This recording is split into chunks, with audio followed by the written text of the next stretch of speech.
আসসালামু আলাইকুম। আশা করি সকলেই ভালো আছেন। আপনারা যারা বর্ডার বাংলাদেশ বিজিবি সিপাহী পদের মাঠ কার্যক্রমে অংশগ্রহণ করবেন, আজকের ভিডিওটি আপনাদের জন্য। আজকে ভিডিওটি দেখলে আপনারা আশা করি বুঝতে পারবেন যে মাঠে মূলত কতটি ধাপে আপনাদের নিয়োগ কার্যক্রম সম্পন্ন হবে। তো এই জন্য সম্পূর্ণ ভিডিওটি মনোযোগ সহকারে দেখতে হবে।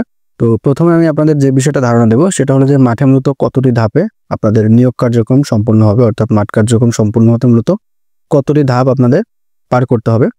এর ভিতরে মূলত আপনাদের টোটাল 5টা ধাপ পার করতে হবে। প্রথম ধাপ হলো প্রাথমিক মেডিকেল, এরপর হলো লিখিত পরীক্ষা, ভাইবা পরীক্ষা, সাঁতার, চূড়ান্ত মেডিকেল এবং ডোপ টেস্ট এবং ব্লাড টেস্টের মাধ্যমে মূলত আপনাদের মাঠ কার্যক্রম সম্পন্ন হয়ে থাকে। তো প্রথম দিন হবে আপনাদের প্রাথমিক মেডিকেল। তো প্রাথমিক মেডিকেলে কি হবে এই বিষয়ে বলার পূর্বে আপনাদের একটা বিষয় ধারণা দিই, সেটা হলো আপনাদের মাঠে যাওয়ার 48 ঘন্টা পূর্বে, অর্থাৎ 2 দিন পূর্বে আপনাদের মোবাইল ফোনে কিন্তু মেসেজ চলে আসবে। মেসেজ আসলে সেই মেসেজে ইউজার আইডি এবং পাসওয়ার্ড ব্যবহার করে আপনাদের মূলত অ্যাডমিট কার্ডটা বিজিবির অফিসিয়াল ওয়েবসাইট থেকে সংগ্রহ করতে হবে। তো ওই অ্যাডমিট কার্ডটা মাঠে নিয়ে আপনারা মাঠ কার্যক্রমে অংশগ্রহণ করবেন।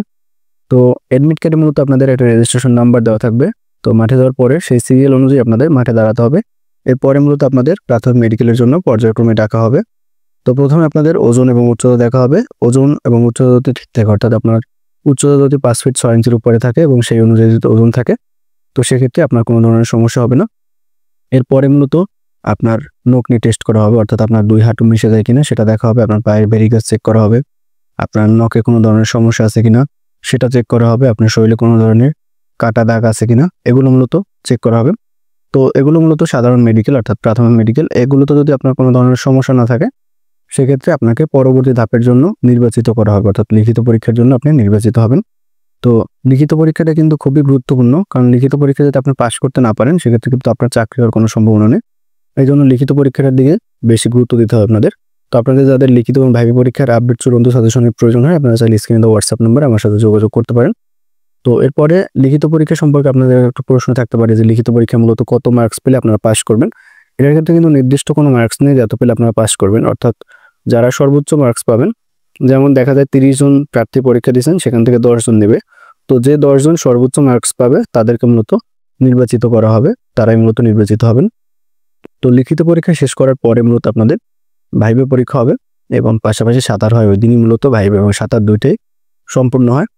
তো ভাইভা অফিসাররা বিভিন্ন ধরনের প্রশ্ন করবে আপনাকে, আর অবশ্যই আপনাকে সাঁতার জানতে হবে। 50 মিটার সাঁতার অবশ্যই জানতে হবে। যদি সাঁতার না জেনে থাকেন এখনো সময় আছে, সাঁতারটা শিখে নেবেন ভালো মতো, কারণ মাঠে অবশ্যই আপনাদেরকে সাঁতার প্রতিযোগিতায় অংশগ্রহণ করতে হবে। তো আপনারা যারা সাঁতার এবং ভাইভা পরীক্ষা ভালো মতো সম্পন্ন করবেন, পরবর্তী ধাপ হচ্ছে চূড়ান্ত মেডিকেল। তো চূড়ান্ত মেডিকেলে যাওয়ার পূর্বে আপনাদের একটা বিষয় ধারণা আছে, সেটা হলো আপনারা অনেকেই জানতে চেয়েছিলেন যে লিখিত পরীক্ষায় মূলত কি হয়। তো লিখিত পরীক্ষায় মূলত আপনাদের বাংলা, ইংরেজি, গণিত এবং সাধারণ জ্ঞান এই বিষয়গুলো থেকে প্রশ্ন আসবে। তো এরপর বলি চূড়ান্ত মেডিকেলের কথা। চূড়ান্ত মেডিকেলে মূলত আপনাদের সম্পূর্ণ বডি কিন্তু চেক আপ করা হবে, অর্থাৎ পায়ের পাতা থেকে মাথার চুল পর্যন্ত সবকিছু কিন্তু দেখা হবে। এবং চূড়ান্ত মেডিকেলের সময় কিন্তু শরীরে কোনো ধরনের পোশাক থাকবে না। তো সেক্ষেত্রে আপনার চোখের পাওয়ার টেস্ট করা হবে, অর্থাৎ চোখের দৃষ্টিশক্তি, চোখে কালার ব্লাইন্ড সমস্যা আছে কিনা এগুলো মূলত দেখা হবে। ভেরিকেজ দেখা হবে এবং আপনার নাক, কান এগুলো দেখা হবে, নাকে পলিপাস আছে কিনা বা কানের পর্দায় কোনো ধরনের সমস্যা আছে কিনা। এছাড়াও শারীরিক যে সমস্যাগুলো আছে, প্রেশার বাড়ানো, যত ধরনের সমস্যা আছে, ত্রুটি থাকে, আপনার পার্সোনাল যত সমস্যাগুলো আছে এগুলো মূলত দেখা হবে। তো এতে যদি কোনো ধরনের সমস্যা না থাকে সেক্ষেত্রে পরবর্তীতে আপনি ব্লাড টেস্ট এবং ডোপ টেস্টের জন্য নির্বাচিত হবেন। অর্থাৎ চূড়ান্ত মেডিকেলে যারা নির্বাচিত হবেন, পরবর্তী ধাপ হচ্ছে ব্লাড টেস্ট এবং ডোপ টেস্ট। তো ব্লাড টেস্ট এবং ডোপ টেস্টে যদি আপনার কোনো ধরনের সমস্যা না থাকে সেক্ষেত্রে কিন্তু আপনি বিজিবি সিপাহী পদে চূড়ান্তভাবে নির্বাচিত হবেন এবং অ্যাপয়েন্টমেন্ট লেটার পাবেন। তো সেক্ষেত্রে অবশ্যই আপনাদের এই ধাপগুলো সফলতার সাথে সম্পূর্ণ করতে হবে। যারা এই সফলতার সাথে এই ধাপগুলো সম্পূর্ণ করতে পারবেন তারাই বিজিবির সিপাহী পদের গর্বিত সিপাহী হিসেবে নির্বাচিত হবেন। তো আশা করি আপনারা বুঝতে পারছেন এই সকল ধাপ মিলিয়ে মূলত আপনাদের মাঠ কার্যক্রম সম্পূর্ণ হবে।